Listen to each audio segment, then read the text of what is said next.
দেখুন কীভাবে আমি করছি। এটা আমার সঙ্গে থাকুন, সাথে থাকুন আর দেখতে থাকুন আমি কীভাবে করছি।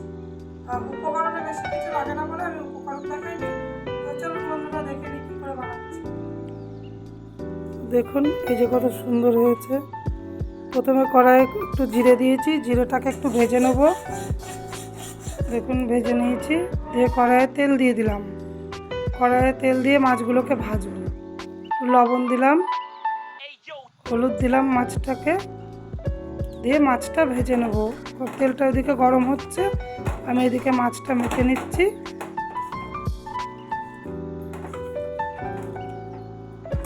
দেখুন কমপ্লিট হয়ে গেছে। এবার আমি মাছটা কড়াইয়ে ছেড়ে দেবো, একটা করে দিয়ে ভেজে নেব।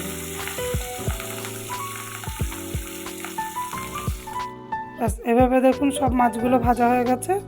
এবার কড়াইয়ে যেই তেলটুকু ছিল ওই তেলটুকুর মধ্যে একটু জিরে আর একটু শুকনো লঙ্কা দিয়ে দিয়েছি।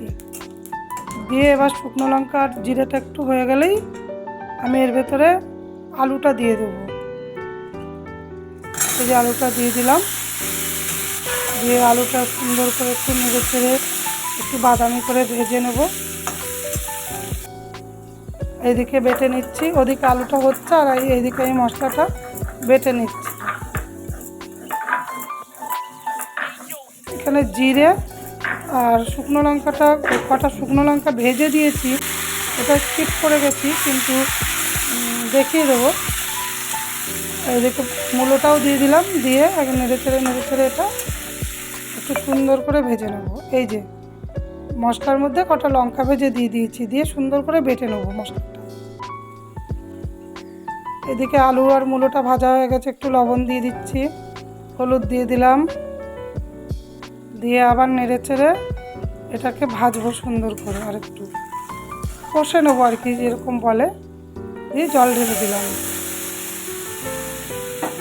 মশলাটা ওইদিকে বাটা রেডি হয়ে গেছে। দেখুন একদম পুরো কি সুন্দর হয়েছে। কথাই আছে বাটা যদি হয় চন্দন তবেই হবে রন্ধন। এই জন্য সুন্দর করে আমি শিলেই বেশি বেটে খাই। বাটা মশলার স্বাদ আর গন্ধই হয় অসাধারণ, এই জন্য আমি শিলে বেটেই খাই। এই যে দেখুন দিয়ে দিলাম, এবার ঝোলটা ফুটছে, এর ভেতরে মশলাটা দিয়ে দিলাম। দেখুন কত সুন্দর কালার হয়েছে, এটা খেতেও অনেক টেস্টি হয়। আর আমার চ্যানেলটি যদি আপনাদের ভালো লাগে তো একটু লাইক শেয়ার কমেন্ট করে দেওয়ার অনুরোধ রইল। আর যদি আমার নতুন বন্ধু এসে থাকো তো প্লিজ আমার চ্যানেলটিকে একটু সাবস্ক্রাইব করে আমার পাশে থাকার অনুরোধ রইল। এবার মাছগুলোকে আমি দিয়ে দিলাম।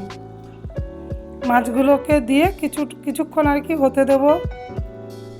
তো অসাধারণ লাগে মাছ দিয়ে মূলো, মানে মূলো দিয়ে মাছ রান্না করলে দারুণ লাগে খেতে। আমার তো খুব সুন্দর লাগে, আপনারাও বাড়িতে ট্রাই করে দেখবেন, সত্যিই খুব সুন্দর লাগে এটা খেতে।